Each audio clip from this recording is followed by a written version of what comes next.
Hello, you all. I have some great news to share. We'll be starting a brand new series of skincare mini masterclasses on this podcast with complimentary downloadable lecture notes for each session too. Now, I'm excited about this series, which will have me sharing on a variety of skincare and dermatology-related topics, such as cleansing, exfoliation, peels, hyperpigmentation, acne, and much more.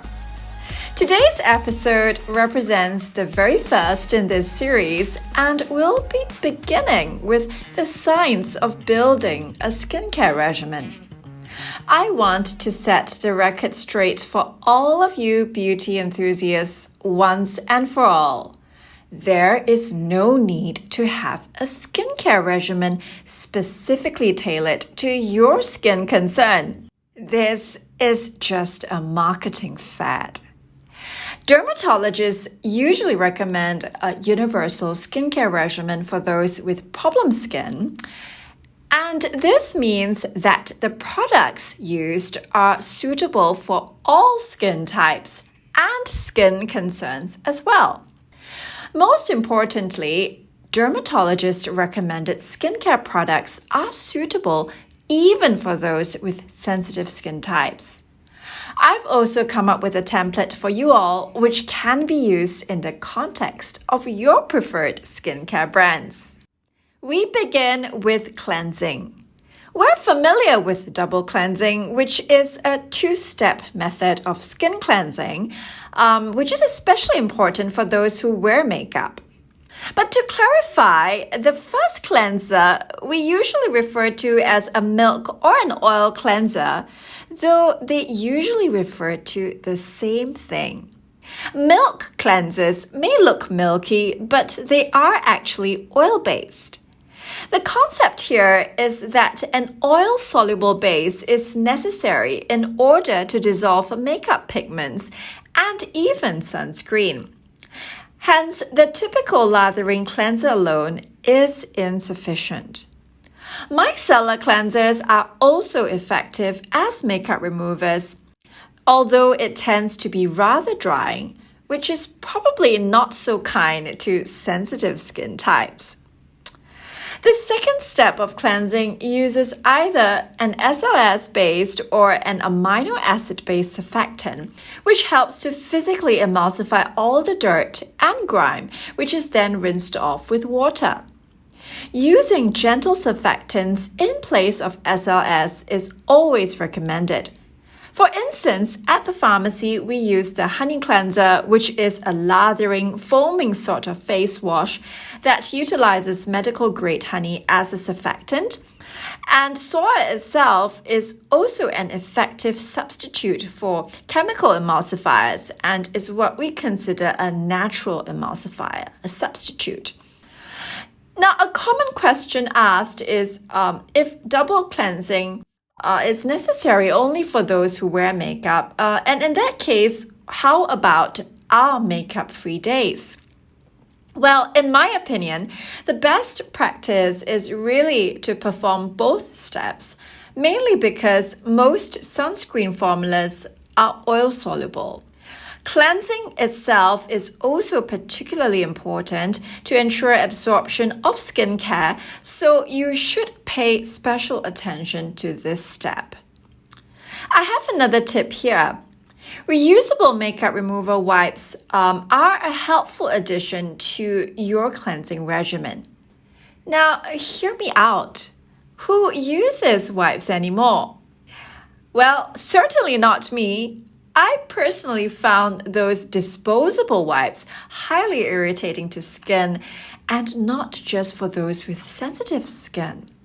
So the focus here is on reusable makeup remover pads and not just any pad. In this case, I am referring to those that have fibers specifically designed to attract makeup particles. In essence, these fibers or textiles are quite similar to how micellar cleansers work, except that it cleanses with just water activation alone, which is even in a sense more perfect for sensitive skin.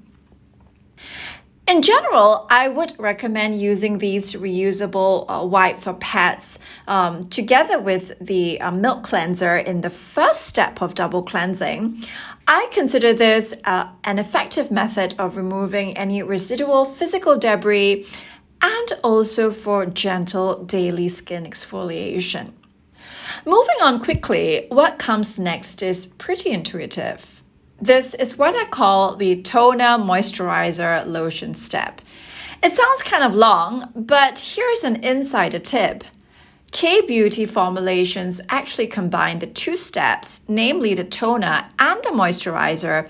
And this minimalist approach works especially well for those who live in humid climates or those who have combination oily skin. A note of caution here is that for those with sensitive or reactive skin types, I would recommend avoiding AHAs and BHAs, given that this is a leave-on skincare step. For instance, glycolic acid, salicylic acid, because especially if you are living in a tropical country, where I am in Singapore, we get very high levels of ultraviolet radiation year-round. What happens is that it can worsen a condition known as photosensitivity. But even for those who are living in temperate climates, using leave-on chemical peel acids can sometimes, especially in the wrong concentrations or if it's not formulated with the right ingredients that help to reduce skin sensitivity, can lead to irritant contact dermatitis, which is really a form of a chemical burn. Some helpful principles when choosing a toner or lotion would be to look for humectants such as hyaluronic acid, polyglutamic acid, glycerin. Antioxidants are usually found in K-beauty formulas as well, and these tend to be plant-based. We're nearing the end of this class, so stay with me for a moment. I'm sure you are as passionate about serums as I am, but don't you ever wonder if the many serums we use are actually rather excessive? Well, what I want to highlight here is, what I would consider a framework that everyone can build upon. And I'm not just referring to those who are interested in 10-step skin rituals. So what serums are truly necessary? In my opinion, if I were to use just one serum, I'll choose the vitamin C serum. Ideally, I would use two, but in that case, I'll be adding on a hyaluronic acid based serum because it is one of the most readily absorbed molecules when it comes to skincare. And it is also one that has a near instant plumping and lifting effect. And finally, we're going to touch on moisturizers. If you have combination or oily skin, use a lotion, which is sometimes also marketed as an emulsion. This is a lightweight type of moisturizer that doesn't appear too greasy and also goes well under makeup.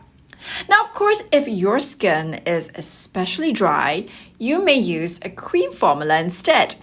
We shouldn't forget about sunscreen. But by the way, have you ever wondered why sunscreen pills? If you have experienced this before, well, me too.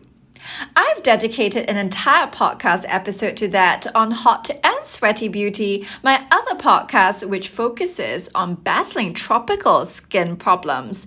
So do check it out if you suffer from sunscreen pilling too. We have a printable skincare routine checklist for you, which you can also download for free at the link I've included in the description.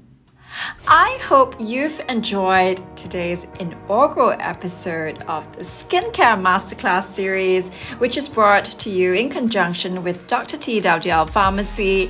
And we look forward to having you all on for our next episode.